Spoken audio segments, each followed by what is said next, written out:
अकबर बीरबल हरे घोड़े की कहानी।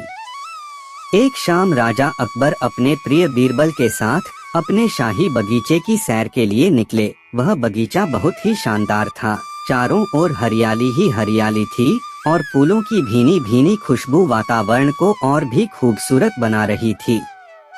ऐसे में राजा को जाने क्या सूझा कि उन्होंने बीरबल से कहा, बीरबल, हमारा मन है कि इस हरे भरे बगीचे में हम हरे घोड़े में बैठकर घूमें, इसलिए मैं तुम्हें आदेश देता हूँ कि तुम 7 दिनों के अंदर हमारे लिए एक हरे घोड़े का इंतजाम करो। वहीं अगर तुम इस आदेश को पूरा करने में असफल रहते हो तो तुम कभी भी मुझे अपनी शक्ल न दिखाना।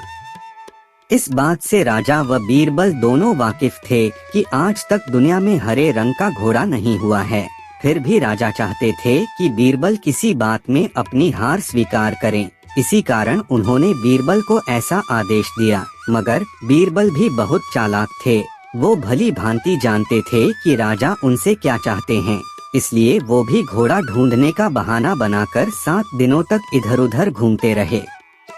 8वें दिन बीरबल दरबार में राजा के सामने पहुँचे और बोले, महाराज, आपकी आज्ञा के अनुसार मैंने आपके लिए हरे घोड़े का इंतजाम कर लिया है, मगर उसके मालिक की 2 शर्तें हैं। राजा ने उत्सुकता से दोनों शर्तों के बारे में पूछा। तब बीरबल ने जवाब दिया, पहली शर्त यह है कि उस हरे घोड़े को लाने के लिए आपको स्वयं जाना होगा। राजा इस शर्त के लिए तैयार हो गए। फिर उन्होंने दूसरी शर्त के बारे में पूछा। तब बीरबल ने कहा, घोड़े के मालिक की दूसरी शर्त यह है कि आपको घोड़ा लेने जाने के लिए सप्ताह के 7 दिन के अलावा कोई और दिन चुनना होगा। यह सुन राजा हैरानी से बीरबल की ओर देखने लगे। तब बीरबल ने बड़ी सहजता से जवाब दिया, महाराज, घोड़े का मालिक कहता है कि हरे रंग के खास घोड़े को लाने के लिए उसकी यह खास शर्तें तो माननी ही होंगी।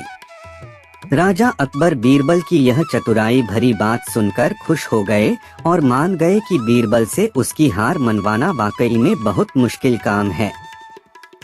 कहानी से सीख।